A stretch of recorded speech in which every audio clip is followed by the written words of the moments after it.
Marcos capítulo 14, versículos. Eu creio que vou fazer a leitura até mais ou menos, até o versículo 9. Marcos 14, de 1 ao 9.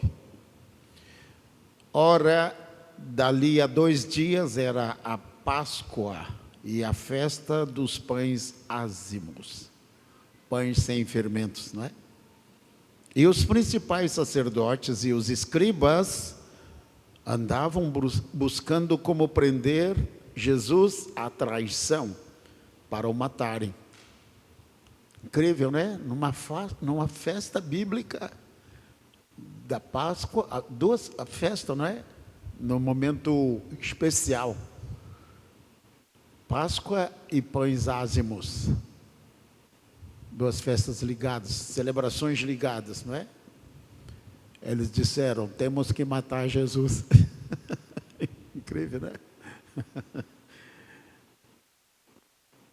E diz aqui o seguinte: pois diziam, não durante a festa, para que não haja tumulto entre o povo. Estando ele em Betânia, reclinado à mesa em casa de Simão o leproso, certamente esse homem aqui, ele era chamado de Simão o leproso, certamente ele era leproso, ele agora foi curado, mas o nome ficou, né? Que o Senhor jamais, ou ninguém jamais entraria na casa de um leproso. Certamente Simão o leproso que foi curado, tá? Veio uma mulher que trazia um vaso de alabastro, cheio de bálsamo, 2, de nardo puro, 3, de grande preço, 4, não é? Quebrando o vaso, 5, derramou-lhe sobre a cabeça o bálsamo. Mas alguns houve que em si mesmos se indignaram e disseram: para que se fez este desperdício do bálsamo? Pois podia ser vendido por mais de 300 denários. Um denário era um dia de trabalho. Então, isso aí foi algo de um preço incrível, 300 dias de trabalho. Ele disse que se dariam aos pobres, e bramavam, tem uma versão que diz, e murmuravam contra ela. Jesus, porém, disse, deixai-a, porque a molestais, ela praticou uma boa ação para comigo, porquanto os pobres sempre os tendes convosco, e, quando quiserdes, podeis fazer-lhes bem. A mim, porém, nem sempre me tendes. Ela fez o que pôde, antecipou-se a ungir o meu corpo para a sepultura. Em verdade vos digo que em todo o mundo, onde quer que for pregado o evangelho, também o que ela fez será contado para a memória sua. Esse aqui foi a última semana do ministério do Senhor Jesus Cristo. Aqui tem domingo, segunda, terça, quarta, quinta, sexta.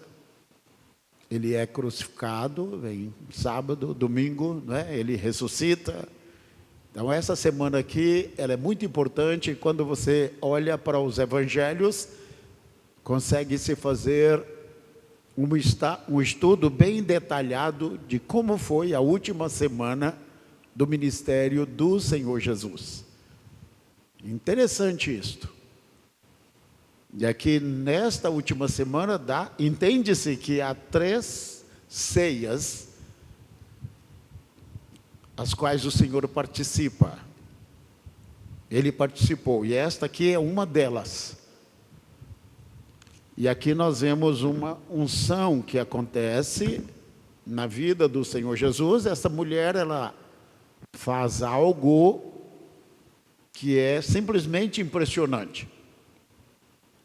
Esse texto é especial. Há outros textos, no Novo Testamento, os evangelhos, né? Essa ação é repetida com detalhes diferentes, e você tem que ler, estar bem atento para saber, porque são 3 ceias. E aqui acontece esta mulher, ela unge o Senhor Jesus. Deixe-me colocar um tema na minha mensagem, bem apropriada para esta noite: o desperdício. Diga para a pessoa do seu lado: o desperdício. Interessante, não é? Foi o que falaram para ela. Quando ela quebrou aquele vaso de alabastro, algo muito precioso. A vida toda eu pensei que quebrar aqui, que ela pegou e despedaçou o objeto, né? O vaso. Mas quando você lê, relê, é pena que depois de muitos anos você entende essas coisas, não é? Eu dizia, mas por que ela quebrou um vaso para tirar o perfume? Será que não tinha tampa? Que negócio é esse, não é? E como é que ela quebrou o vaso e o perfume ainda ficou ali, tá? Não faz sentido. Então, quebrar ali dá de entender que ela tirou o selo, né? Quebrou o lacre. Então, foi a maneira que aquele vaso tão caro, de tanto valor, e aquele perfume também, não é?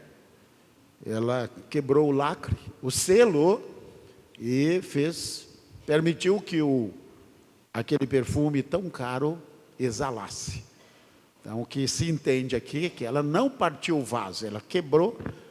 Geralmente tem aquelas azeite, né? Então, você quebra o selo e para que você tire o precioso líquido, tá? O que se entende é isso aqui. Como falei, não faz sentido ela quebrar o vaso para derramar um perfume no Senhor Jesus, tá? Diga: o desperdício. Pode falar mais forte: o desperdício. Então aqui está um acontecimento. Essa mulher, ela faz algo incrível, e ela está sendo, não sei se ela tem consciência do que ela está fazendo, mas o Senhor Jesus diz: olha, ela fez uma boa ação, ela está me ungindo para a minha sepultura aqui. O Senhor Jesus diz: olha, isso vai acontecer daqui praticamente 3, 4 dias. Porque ele está dizendo aqui, tá? Ora, dali a 2 dias era a Páscoa. Praticamente, essa aqui foi a última ceia, certamente, antes do sofrimento, não é? Paixão, da paixão, da crucificação, da morte e da ressurreição do Senhor Jesus. Esse aqui é na última semana, a última semana do Senhor Jesus, no seu ministério terreno. Há um estudo que você pode pegar, eu ia passar para vocês, mas para não ficar uma mensagem muito detalhada e também prolongada, eu vou deixar para um outro tempo, mas eu poderia passar para você aqui, a última semana, os acontecimentos, os episódios na vida do Senhor, o que aconteceu. E esta aqui foi um destes acontecimentos. Das 3 últimas ceias, esta é uma. Ora, dali a 2 dias era a Páscoa, e a festa dos pães ázimos. E os principais sacerdotes e os escribas andavam buscando como prender Jesus à traição, para o matarem. E eles diziam: olha, não vamos fazer isso durante a festa, porque vai tumultuar. Vamos fazer isto, né? Em segredo. Vamos trabalhar debaixo do tapete. Ali era a Páscoa. E certamente no plano de Deus, a última Páscoa terrena. Então, o povo de Israel celebra a Páscoa, ainda vivendo o Antigo Testamento. Mas aquela Páscoa ali, no plano de Deus, foi a última Páscoa. Porque naquela Páscoa, naquela mesa da Páscoa, o Senhor instituiu a ceia do Cordeiro, a ceia do Senhor. Ele estabeleceu ali a nova aliança. Naquela mesa, quem estava coordenando, quem estava celebrando, era o próprio Cordeiro. Incrível, né? Senhor, sentado, assentou-se à mesa da Páscoa, ele sendo o Cordeiro Pascual. Quando o Senhor Jesus entrou em Jerusalém, naquele dia, o povo da cidade estava separando o Cordeiro para o sacrifício, para a Páscoa. Então, aquela foi a última Páscoa no plano de Deus. Dali para frente, cumpriu-se a ceia do Senhor. Isso é muito interessante. Então, o Senhor Jesus, ele esteve aqui na terra, realizou o seu ministério, cumpriu o seu ministério, e ele cumpriu a última Páscoa. Eu fiz um pequeno vídeo estes dias sobre como era o ministério do Senhor Jesus. Muito diferente daquilo que nós fazemos hoje, não é? O ministério do Senhor Jesus, dos apóstolos, e também a igreja continuou isto, foi da seguinte forma: o Senhor Jesus, ele vivia uma vida de oração, diga, uma vida de oração.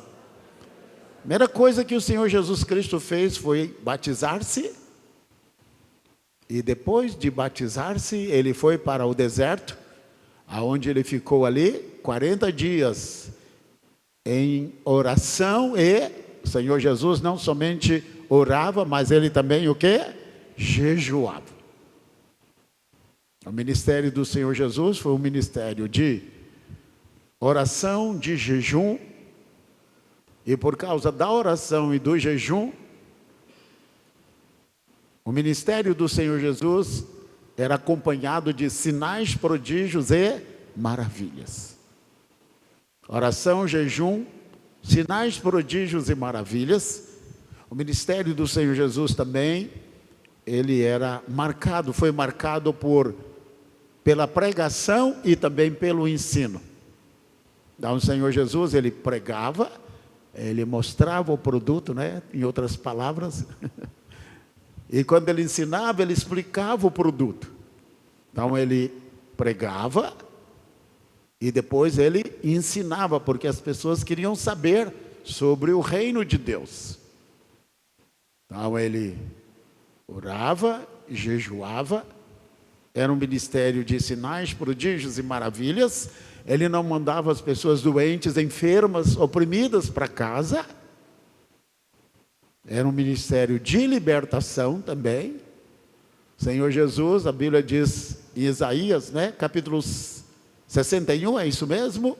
O Espírito de Jeová, do Senhor Deus, está sobre mim. Ele me ungiu para libertar os cativos.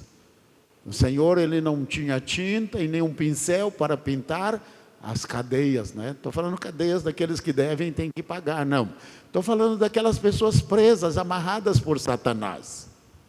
Então o Senhor não vinha pintar, olha, você vai ficar aqui mais uns 10 anos na mão do diabo, então essa sua prisão eu vou dar uma tinta nela, porque sua prisão já está muito velha, está amarrado, né? Eu quero, o prisioneiro, o cativo, ele quer ser liberto, ele quer ser livre. Hoje nós temos ministério de pintar cadeia, né? Então o Senhor Jesus, ele veio para libertar os cativos. Ministério de cura. A Bíblia diz em João, capítulo 6, que as multidões afluíam ao Senhor Jesus para verem os milagres, as curas que ele operava. Hoje você não vê isso nas igrejas. Hoje as pessoas sentam, como nós estamos aqui, né? Uma palavra bonita, uma palavra boa, palavra do Evangelho, mas não foi assim que o Senhor Jesus fez. A igreja primitiva seguiu, os apóstolos seguiram este ministério. Era um ministério de sinais, prodígios e maravilhas, um ministério de libertação, um ministério de... Inclusive, ele pregou sim para os pobres. Nós vamos ver aqui que aquelas pessoas estavam preocupadas com os pobres. E o Senhor Jesus, ele falou, olha, o evangelho está sendo pregado aos pobres. Não para que elas continuassem pobres, ou mais pobres. Porque às vezes as pessoas que não conseguem fluir na sua vida econômica, é porque ela está amarrada, ela tem maldições, ela tem legalidades, tem alguma coisa que precisa ser quebrada. E quando a pessoa ouve o verdadeiro evangelho, ouve o evangelho genuíno, ela é liberta e ela consegue prosperar. Por isso que o Senhor Jesus, olha, os paralíticos andam, os cegos veem, os surdos ouvem. Então, os doentes são curados, há sinais, prodígios e maravilhas. Então havia um manifestar de Deus na vida dessas pessoas. E ele diz, o evangelho está sendo pregado aos pobres.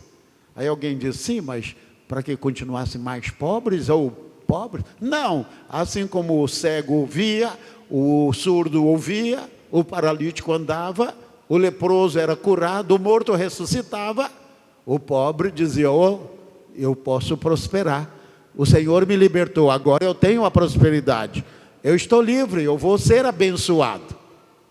Então ele quebrava. É assim que funciona. Então este é o ministério. Como era o ministério do Senhor? Em Marcos capítulo 16, fala que os apóstolos continuaram nesta mesma unção, nesse mesmo ritmo do ministério do Senhor Jesus. Porque no capítulo 16... diz que eles saíram para pregar o evangelho. E a Bíblia diz que o Senhor confirmava os sinais. Quando eles pregavam sobre cura, o Senhor curava para confirmar o evangelho. Quando pregava sobre maravilhas, o Senhor operava maravilhas para confirmar o evangelho. Quando pregava sobre salvação, o Senhor confirmava salvação. Pessoas eram salvas para confirmar o evangelho. Quando eles falavam sobre libertação, o Senhor libertava. Cadeias, prisões do diabo eram destruídas na vida das pessoas, para confirmar o evangelho. E aqueles que iam oprimidos, amarrados por forças malignas na sua vida, na sua estrutura econômica, também prosperava. Porque o Senhor veio para trazer a libertação, a bênção, e uma das bênçãos é a prosperidade prometida a Abraão, Isaque e a Jacó, aqueles que são descendentes de Abraão. A Bíblia diz que se sois filhos de Abraão, vocês também têm acesso à promessa de Deus. Então, quando são filhos de Abraão, aqui, então para nós se estende a salvação, a cura, a libertação, o batismo no Espírito Santo e a prosperidade prometida a Abraão, Isaque, a Jacó, ao povo de Israel. Se você crê, recebe, aplauda ao Senhor nesta hora, amém? Mais forte esse brado de vitória. Então nós estamos vendo aqui o desperdício. Na última semana, aquelas pessoas que acompanhavam o Senhor, não sei se discípulos dele, viram aquele perfume tão caro. 300 denários, foi o cálculo que alguém fez ali. Olha, esse perfume é caro. 300, para comprar isto precisa-se de 300, trabalhar 300 dias. Coloca isso na ponta do lápis. É muito dinheiro. Então, essa mulher aí, ela ungiu o Senhor. E o Senhor disse, deixai-a. Por que vocês a molestam? E diz, ela praticou uma boa ação para comigo. O Senhor Jesus estava entendendo o que aquela mulher estava fazendo. Certamente ela nem sabia o que estava fazendo. Porque disseram assim, não, olha, isso aí pode ser vendido e trocado em dinheiro e dado para os pobres. E o que existia mais, havia mais naqueles dias eram pobres, pessoas pobres. Havia muita miséria, havia muita fome, muita pobreza. E as pessoas dizem, olha, dava para aquele orfanato, daria para, sabe, alimentar muita gente. Senhor Jesus, olha, os pobres vocês sempre os terão. Sempre haverá pobres, eles estão aí. E quando vocês quiserem, porque depende da vontade da pessoa, vocês podem ajudá-los. Mas a mim, vocês nem sempre me terão. Então o Senhor corrigiu. Havia um pastor falando, olha, Deus não é que você deva se preocupar com Deus. Deus é o último. Ele diz, o próximo é a coisa mais importante. Não, primeiro Deus. Deus é prioridade. Até porque nós sabemos que há muitas pessoas que não prosperam porque a vida está amarrada, está presa. E você pode ajudar, abençoar, fazer o que você quiser. Ali nunca vai resolver a situação da pessoa. Estava ouvindo recentemente de um rapaz, havia alguém pedinte na esquina lá. Ele pensou, diz assim, eu vou ajudar aquele rapaz. Mas ele estava com valor e disse assim, olha, eu vou fazer diferente. Eu vou lá pegar uns engradados, de água mineral, mais ou menos. Ele pegou, não sei se umas 20 ou mais garrafas, aquele pacote, e deu para ele e disse, olha, você vai vender. E eu vou ser o primeiro a comprar da sua mão. Certamente ele avisou por ali, olha, compra a água do rapaz. E ele comprou a primeira e outros foram chegando e comprando. Não demorou muito, ele vendeu toda aquela água mineral. E ele mesmo ficou assustado, já olhando, puxa, eu sou um negociante, eu sou um empresário, sou um homem de negócio, eu vou prosperar. Certamente aquela semente brotou dentro dele. Porque ele era daquele tipo, disse, olha, eu quero, me deem um peixe, porque eu estou com fome. Mas alguém chegou e disse, olha, eu vou te dar a vara de pescar. Então, quando a pessoa é liberta, quando a pessoa é abençoada, Deus vai dando a direção, a pessoa vai recebendo a sabedoria, porque Deus é o dono do ouro e da prata, é o dono da bênção, e é Ele que abre a porta. E o Senhor está dizendo, sim, os pobres são importantes, as pessoas necessitadas, elas precisam de ajuda, elas estão aí, vocês podem ajudá-las quantas vezes vocês quiserem. Mas eu não estarei para sempre com vocês. Então o que o Senhor estava fazendo era corrigindo, colocando em ordem, ou na sequência lógica, aquilo que os discípulos ou aquelas pessoas não estavam entendendo no plano e no projeto do Senhor. Diga, o desperdício. Interessante isso, não é? Aquela atitude foi uma atitude muito nobre, uma atitude de muito valor. Nós sabemos que o Senhor Jesus diz, olha, essa é a ordem. Deus, Ele é prioridade. Você deve ajudar, deve abençoar, estender as mãos, mas lembre-se, Deus é prioridade. A Bíblia fala lá em Lucas capítulo 13, versículo 10 a 17, de uma mulher, que ela estava amarrada por uma força do mal. E a Bíblia diz que ela andava encurvada. Quantos já leram esta passagem? Lucas 13, de 10 a 17. A mulher encurvada. Interessante, não é? Essa é uma mensagem tão poderosa. Aquela mulher que tinha tanto peso sobre os ombros dela, que ela diz, olha, eu não aguento mais. Ela começou a encurvar-se. Não sei se o marido foi para a guerra, morreu. Os maridos iam para a guerra, morriam. O filho foi para a guerra, morreu. A situação dela era terrível. Mas não era apenas um fator humano. Havia por trás daquilo ali uma força maligna. Era sábado. Os religiosos disseram, olha, O Senhor não pode curar hoje, não. O Senhor Jesus é assim, ela é filha de Abraão. Essa filha de Abraão, ela precisa de libertação. Ela precisa ser livre. Da mesma forma que se leva o animal para beber, ou se um animal cai no poço, tem que tirá-lo. Então, essa mulher, ela é filha de Abraão. Ela está encurvada. Há um peso sobre ela. E a Bíblia diz que o Senhor a abençoa, o Senhor a cura. E ela é abençoada. Interessante, não é? Havia uma força do mal ali na vida daquela mulher.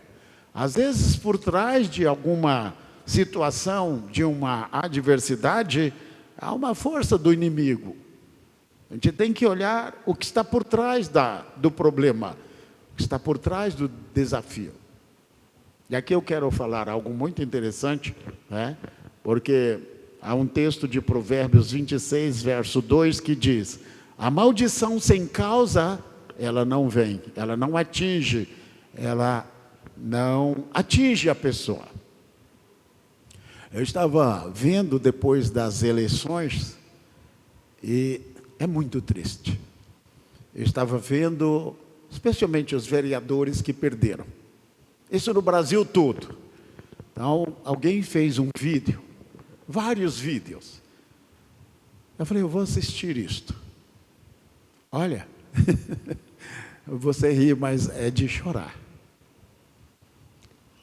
Um disse assim, eu fiz churrasco. Olha, eu dei comida para todo mundo. Comeram minha comida.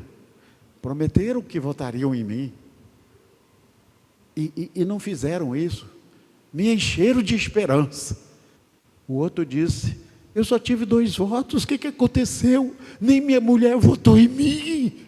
E brigando com a mulher, você não votou em mim? Eu sei, porque só tem o meu voto, deve ser da minha mãe. Eu vou até ver se é da minha mãe ou do meu pai. E ele assim, chorando, derramando lágrimas, tá? Irmão, é muito triste. O outro diz o seguinte, eu gastei 400 mil. Agora como é que eu vou fazer? Eu vou ter que vender minha casa.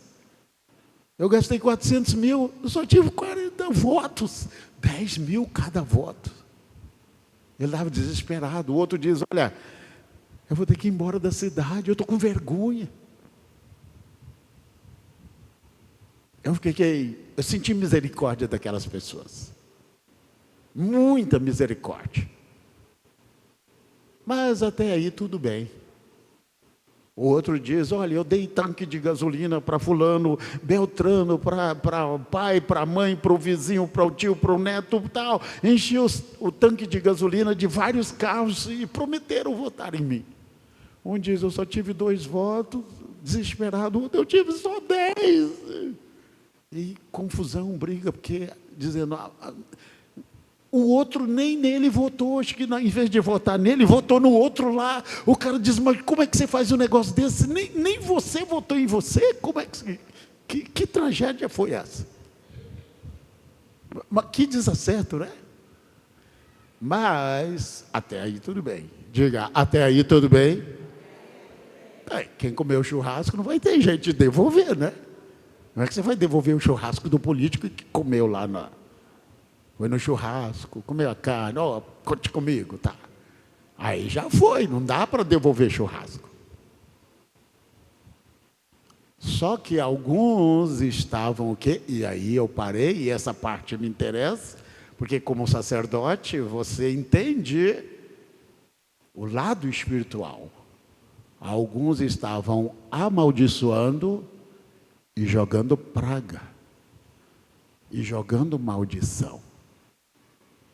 Aí eu disse, aí ficou complicado. Porque eles disseram, olha, eu tive um prejuízo tão grande. E uns chorando diziam assim, como é que eu vou sair desta? Um disse assim, olha, quando eu entrava na cidade, eu era recebido como rei. Recebi todo mundo na minha casa, tratei, dei tudo. Fizeram-me promessas. Mas alguém fez promessa para ele, fez para mais 10 e mais 20, quem sabe, né? e levou o dinheiro do cara. E ele agora está chorando, ele agora está apertado, ele está no estreito, como diz aqui, não é? Mas da boca dele está saindo o quê? Maldição. Ele está jogando praga, vocês me pagam, vocês vão ver, e soltando maldição, soltando maldição. E aí vem uma pergunta para você: essa maldição, essa praga, pega ou não pega?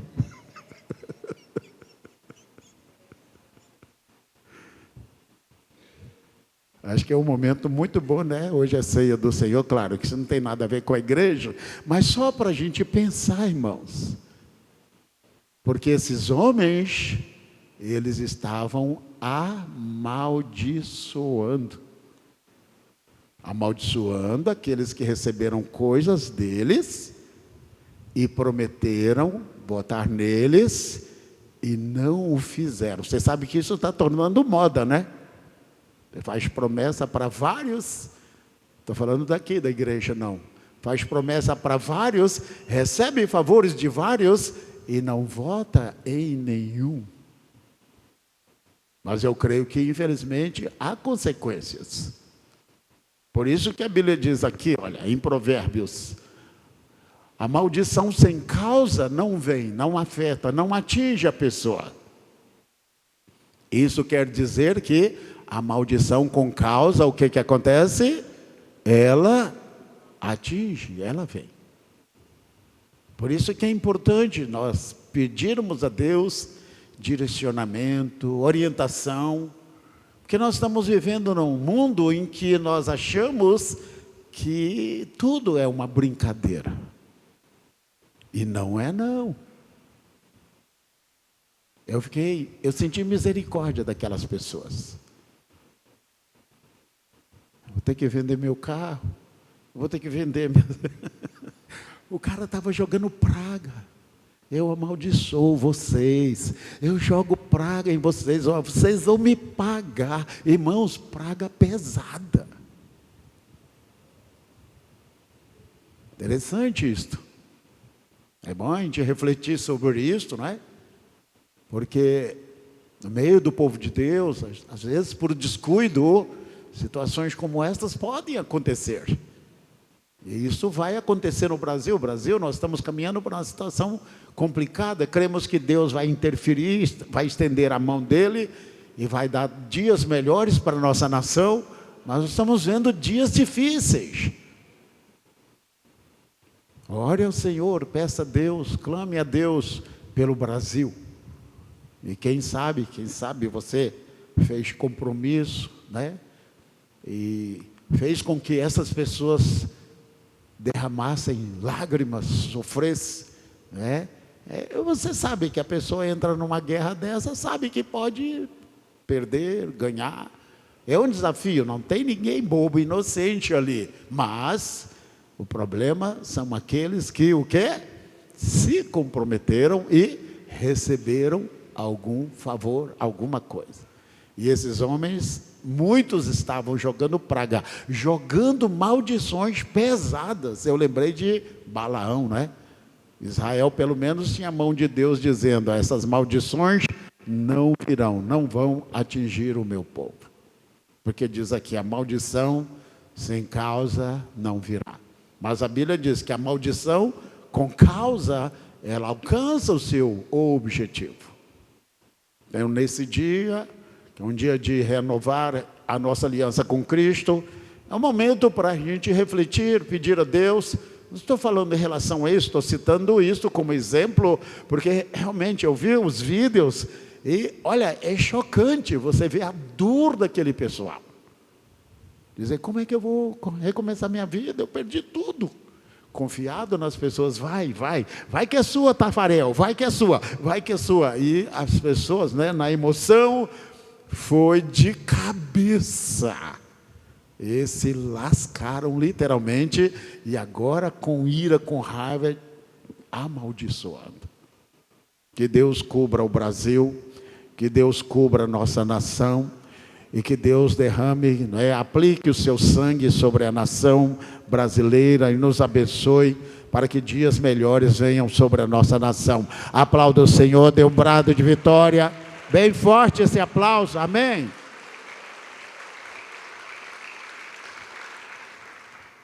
É importante isto. Palavras liberadas, palavras lançadas, especialmente quem tem autoridade na vida daquele ou daquela que abriu uma brecha. E aqui nós estamos vendo o desperdício. Esse versículo é especial. O Senhor Jesus está na última semana do seu ministério. Agora vem a sua traição, agora vem a sua paixão, seu sofrimento, agora vem a sua crucificação, depois a sua morte, depois o seu sepultamento e por fim a sua ressurreição. Mas aqui está na última semana do ministério terreno do Senhor Jesus Cristo. Até aqui, tudo que o Espírito de Deus estabeleceu para o Messias, o plano terreno que Deus estabeleceu para o Senhor Jesus, Ele cumpriu. Agora vem a Páscoa, os pães ázimos, e o Senhor cumpre lá na cruz. Ele vai dizer, tetelestai, está consumado, está consumado. Ele diz, tetelestai, está consumado. E ali o Senhor diz, olha, tudo que Deus tinha de fazer, o projeto de Deus que o Senhor tinha em Cristo Jesus, se consuma ali. Eu creio que foi nessa hora que o Senhor gritou, está consumado, que o diabo sentiu a sua maior dor de cabeça, como nós falamos hoje aqui, não é? Mostramos que na queda dos anjos, quando eles caíram, seguiram o diabo, e os anjos que permaneceram fiéis ao Senhor Jesus, quando o Senhor gritou tetelestai, os anjos que permaneceram fiéis, a fidelidade deles foi consolidada. Os anjos que seguiram a Satanás, a queda foi consolidada. Isso é, se não havia, agora que não há mais retorno. E para nós, os descendentes de Abraão pela fé, todos aqueles que fizerem aliança com Cristo, passariam a ser, isso é, parte daqueles que o Senhor estabeleceu como, não os anjos, mas os descendentes de Abraão, que seriam os habitantes da Jerusalém celestial. Que a Bíblia diz que ele não escolheu os anjos, mas ele escolheu os descendentes de Abraão, isso é, os hebreus e a igreja, os dois povos mais odiados e perseguidos pelo diabo e suas hostes, pelo diabo e os seus servos na face da terra. O povo de Israel, o Senhor tem guardado já por 4.000 anos, a igreja por 2.000 anos, e a promessa para a igreja é, as portas do inferno não prevalecerão contra a igreja do Senhor. Aplauda o Senhor, dê um brado de vitória, amém?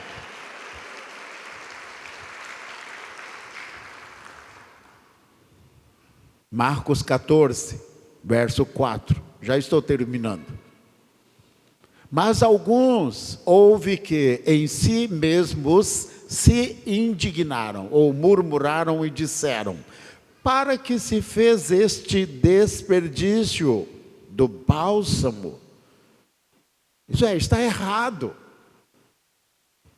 Porque ela fez o seguinte, estando ele em Betânia, inclinado à mesa em casa de Simão, o leproso, veio uma mulher que trazia um vaso de alabastro cheio de bálsamo de nardo puro, de grande preço, e quebrando o vaso, derramou-lhe sobre a cabeça o bálsamo. Então foi uma unção, algo que estava no projeto de Deus. Tanto é que o Senhor Jesus disse, olha, ela me ungiu para o meu sepultamento. Ele já foi ungido para ser para o meu sepultamento. Mas o que pesa aqui, o que mais chama a atenção, é aquelas pessoas que estão ali que ainda não têm a revelação de Cristo. E que olha e diz: para que esse desperdício? Para que este desperdício? Por que desperdiçar este bálsamo? Isso que é tão caro? É dessa forma que o mundo vê. Se você oferta, entrega a sua oferta, o mundo lá fora vai dizer: que desperdício. Você disser para as pessoas lá fora que você entrega o seu dízimo, eles vão cair em cima de você. As mesmas pessoas que com o dinheiro delas gastam com tudo aquilo que é contrário à vontade de Deus, vai dizer: você está entregando dízimos? E vai dizer: que desperdício é este de você ofertar? Que desperdício é esse de você entregar o seu dízimo? Certa vez, quando eu cheguei para cá, eu tinha mais ou menos, eu nem me lembro mais, já faz tanto tempo, mas eu era bem mais jovem. Andava por esta cidade aqui, por este bairro. Um dia ali na Serraria Brasil, ali, tá? Fui visitar uma senhora. E antes dela sair, ela me olhou e disse assim, orei por ela, tal. Alguém pediu que eu a visitasse. Ela disse assim: o senhor é pastor, o senhor veio de longe. Você sabe, há 40 anos, essa cidade era bem diferente. Essas ruas eram bem diferentes. Era lama, poeira, buracos, né? E ela olhou, queria falar alguma coisa. Falei: a senhora quer me falar alguma coisa? Ela: eu quero. Porque o senhor escolheu ser pastor? Eu estou vendo que o senhor é jovem, tá? Não usou a palavra bonito, acho que ela ficou assim, não é? Mas o senhor veio para essa cidade, para este bairro, e disse o seguinte: olha, esse negócio de ser pastor, quando o senhor... Ela não diz vai fazer outra coisa, mas ela diz o seguinte: olha, pastor é para alguém assim, já velho, barrigudo, né? Alguém que não tem mais nada para fazer, não vai ser pastor, mas você é jovem ainda, você poderia sonhar, fazer tanta coisa, realizar tantos projetos, o senhor vai ser pastor? Eu não sei se ela sabia, mas é como se eu estivesse ouvindo Satanás falar. Que desperdício. Isso há mais de 40 anos. Estou aqui no mesmo lugar, até o presente momento. Ela dizia assim, em outras palavras: que desperdício. Deixa isso para as pessoas que não têm mais nada para fazer. Já fizeram tudo na vida, agora tem todo o tempo. Deixa para elas. Você pode fazer outra coisa.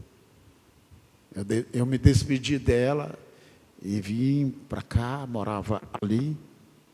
E agradecendo: obrigado, Senhor, por ter colocado, por ter me chamado e eu ter o privilégio de colocar nas suas mãos os meus melhores dias, a minha juventude, para te servir, para servir a sua causa. Aplauda o Senhor, diga glória a Deus, amém.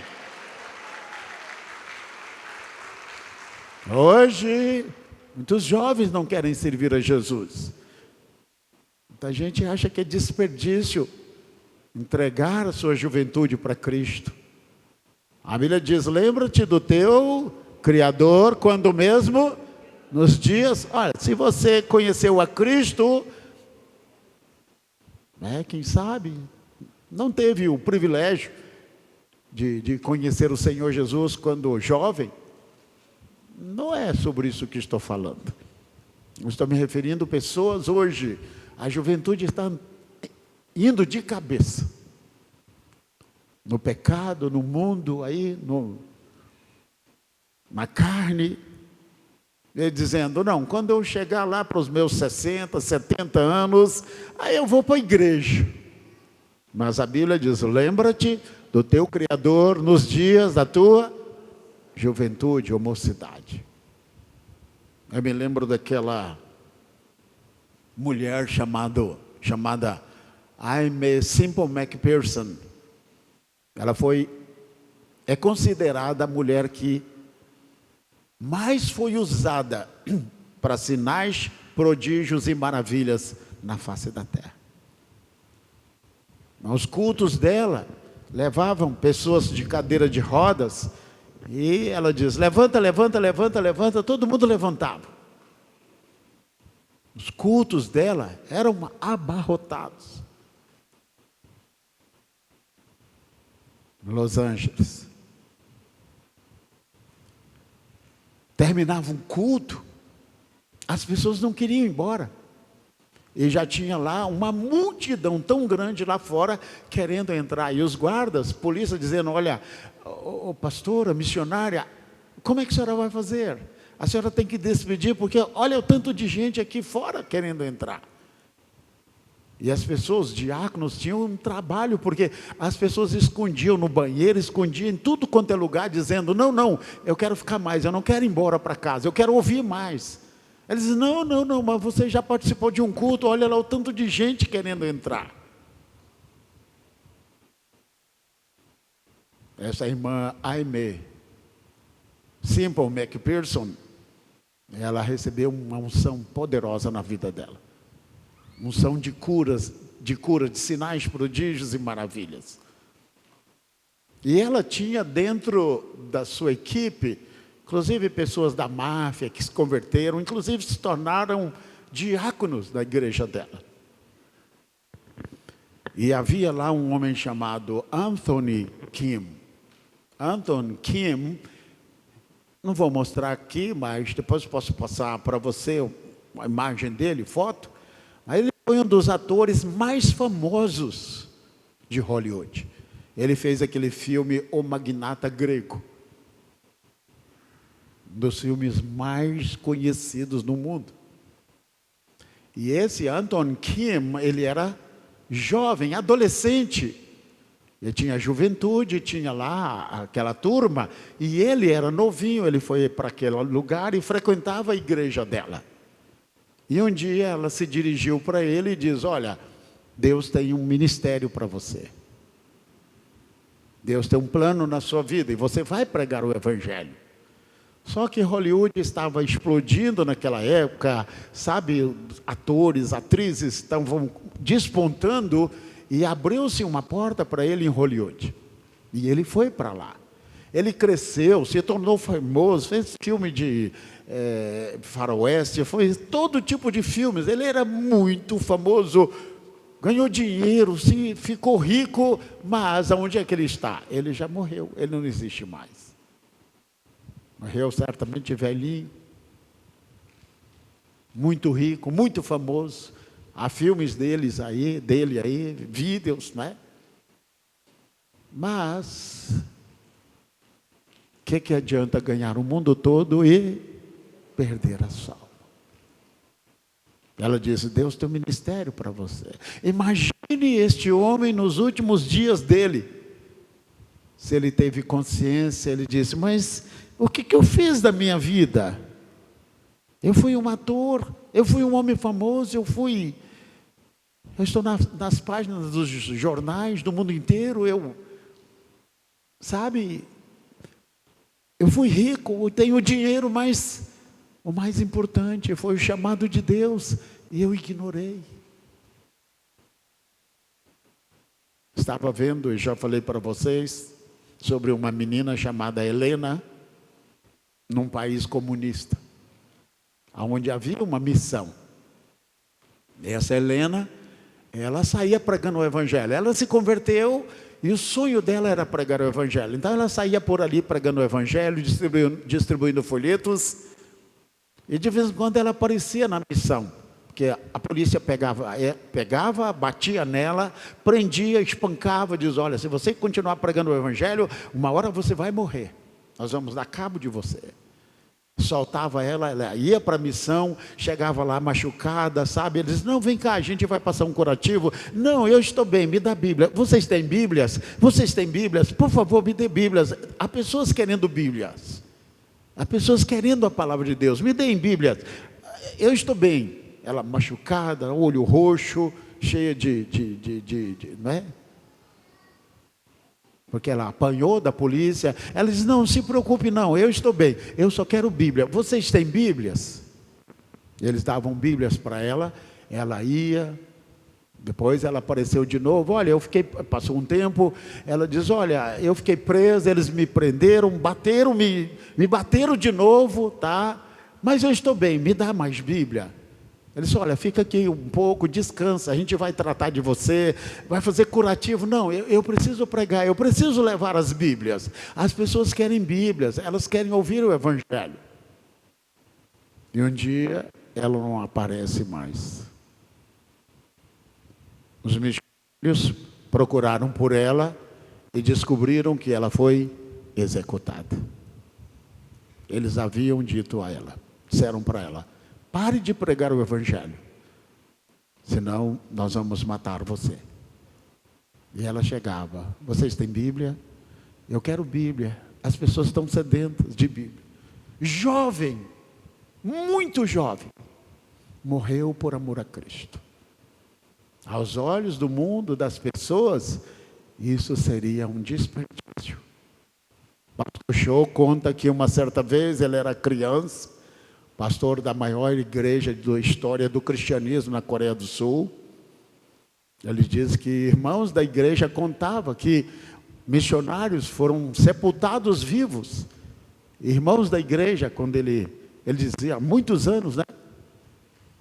Ele ouviu de irmãos da igreja, olha, nós vimos uma família toda sendo sepultada viva, dizendo, negue a Cristo, negue a Jesus. O pai e a mãe, que eram missionários, juntamente com os 2, 3 filhos, e eles jogando terra, vão negar a Cristo ou não? Se vocês negarem a Cristo, nós não vamos enterrar vocês vivos. E as crianças chorando, e os pais disserem, fiquem calados, daqui a pouco estaremos ceando com o Senhor na glória. Aplauda o Senhor, dê um brado de vitória. Mais forte esse brado de vitória, amém? Se coloque de pé neste momento. Desperdício. O Senhor poderia ter dito a mesma coisa, mas Ele veio, morreu por mim. O Filho de Deus morreu no nosso lugar, no meu lugar, no seu lugar. E isso sim seria um desperdício. O Senhor diz, olha, vocês têm os pobres aí, quando vocês sentirem, desejarem, vocês podem ajudá-los, dar para eles comida, tal, mas eu nem sempre vou estar com vocês. E orientou aquelas pessoas que diziam, por que este desperdício do bálsamo? Esse produto é caro. Para comprar isto, precisa-se de trabalhar 300 dias. As pessoas não entendem o valor de Deus, das coisas de Deus, das coisas espirituais. E cada dia que passa, o mundo se torna mais averso às coisas espirituais, às coisas de Deus. Mas o Senhor vai derramar o seu colírio nos nossos olhos, para que entendamos que entregar a nossa vida para Cristo, servir a Cristo, viver uma vida diferente, uma vida de santidade, nunca foi, não é e nunca será um desperdício. Aplauda o Senhor, dê mais um brado de vitória. Mais forte esse brado de vitória. Glória a Deus, aleluia, santo é o Senhor.